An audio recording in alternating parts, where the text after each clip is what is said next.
When I first wrote The Chinese Honeymoon Period, I wanted to describe a reality that every foreigner working in China eventually faces.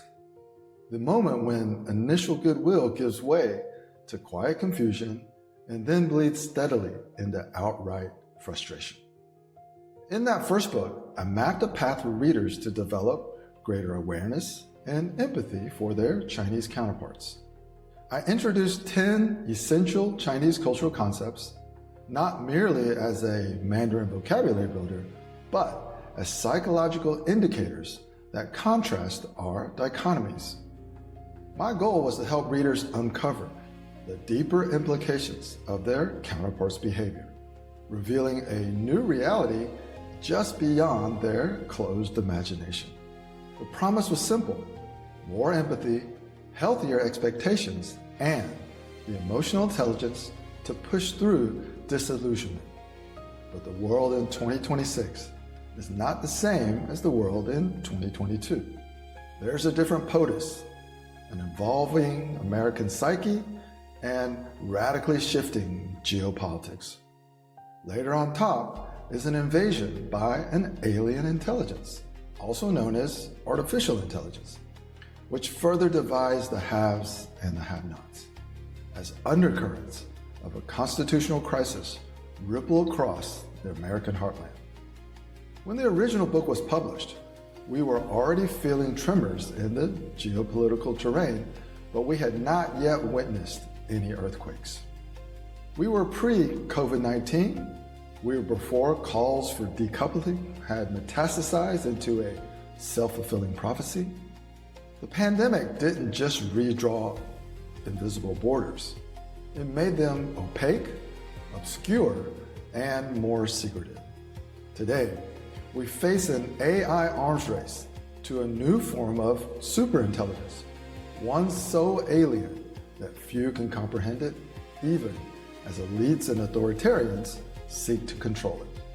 This is the backdrop of modern US-China relations. We have devolved from frenemies to perceived existential threats. Trust is at an all-time low. Human-to-human exchange has all but vanished. Our contradictions are reflected everywhere, while mirrors of sanity have been colored with fear and prejudice. Both sides have been fixated on blame rather than giving grace. Since I published the original book, there has been an exodus of foreigners from China, and the reservoir of goodwill on both sides continues to evaporate. One might argue that the demand for another book about understanding China is at an all-time low. I would argue its message is more urgent than ever. This updated edition includes new commentary and reflections born from 2 life-altering shifts: leaving China in 2017 to return to the US, and becoming a father to a next-generation American-born Chinese, ABC, in 2019. If the original book was about recognizing what happens after the honeymoon period ends, this edition asks what happens after we awake from our myopic slumber. How do we keep relationships alive when the novelty fades and the geopolitical winds turn cold? How do we build trust when both sides are increasingly paranoid? And how do we rediscover curiosity in an age where algorithms reward outrage over empathy? I share my reflections not as assertions or suggestions, but as an invitation to an ongoing dialogue. Each observation serves as a reminder that cross-cultural life is less about learning the right words and more about practicing a more positive attitude. It's the treasured art of detecting how people think, feel, and respond when familiar scripts lead to disappointment, along with the courage to care how you are perceived by the other side.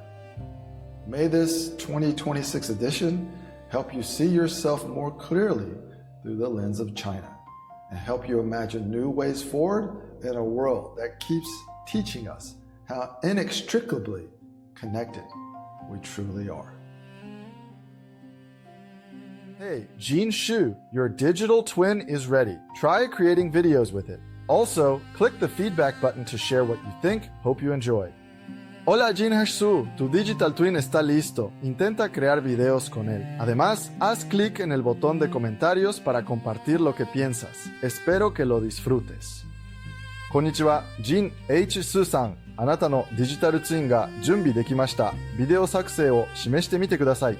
また、フィードバックボタンをクリックして感想を共有してくださいね。楽しんでいただけると嬉しいです。